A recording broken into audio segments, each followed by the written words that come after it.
सभी को जय मसीह की। आप सभी का स्वागत है हमारे इस फेथ डिफेंडर चैनल पर। इस वीडियो में आज हम एक और बाइबल डिफिकल्टी यानी कि बाइबल में समस्या के बारे में देखेंगे, जो हमें मत्ती 4 अध्याय 14 से 17 पद के बीच में मिलता है, ताकि जो यशाया भविष्यद्वक्ता के द्वारा कहा गया था पूरा हो।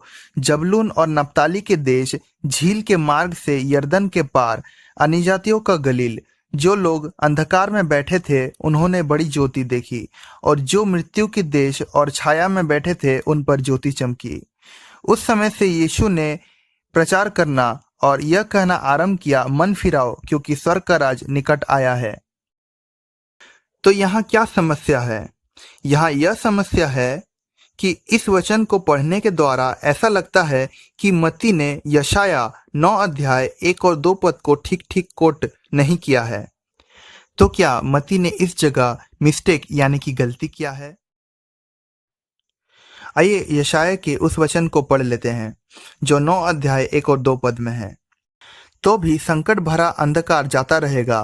पहले तो उसने जबूलून और नप्ताली के देशों का अपमान किया, परंतु अंतिम दिनों में ताल की ओर यरदन के पार की अन्य जातियों के गलील को महिमा देगा। जो लोग अंधियारे में चल रहे थे उन्होंने बड़ा उजियाला देखा, और जो लोग घोर अंधकार से भरे हुए मृत्यु के देश में रहते थे उन पर ज्योति चमकी। क्या मत्ती ने इस जगह गलती किया है? इसका जवाब है नहीं।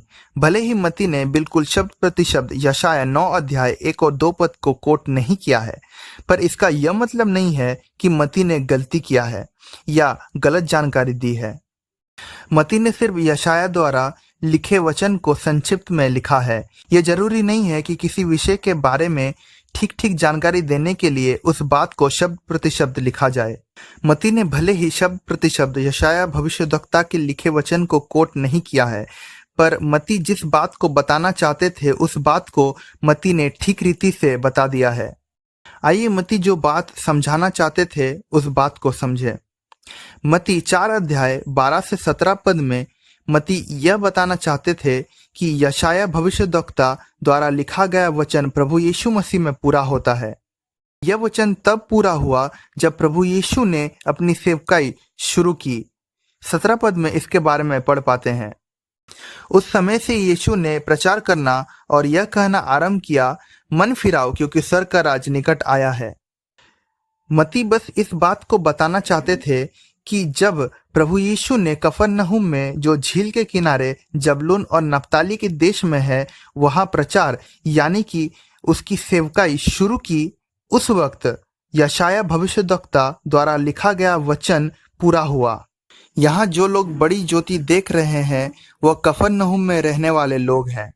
मत्ती ने बस इस बात को संक्षिप्त में लिखा है, और इसके साथ ही मत्ती ने जो लिखा है वो सही भी है। आइए इस बात को एक उदाहरण के द्वारा समझने की कोशिश करते हैं। उदाहरण के लिए मान लीजिए मैंने मेरे एक दोस्त को ये बात बताया कि कल कॉलेज में एक एग्ज़ाम है, और मेरे दोस्त ने ये बात सुनी। अब मान लीजिए मेरे उसी दोस्त से किसी ने पूछा कि तुम्हारे एग्ज़ाम के बारे में क्या खबर है। मेरे दोस्त ने उसे बताया, पर उसने शब्द प्रति शब्द नहीं बताया, पर उसे जो बताना था उसने अच्छे से बता दिया। कहने का मतलब यही है कि मेरे दोस्त ने मेरे बातों को संक्षिप्त में बताया, पर कोई गलत खबर नहीं दी। तो इस उदाहरण के द्वारा हम ये समझ सकते हैं कि किसी खबर को पहुंचाने के लिए उस बात को शब्द प्रति शब्द बोलना जरूरी नहीं है।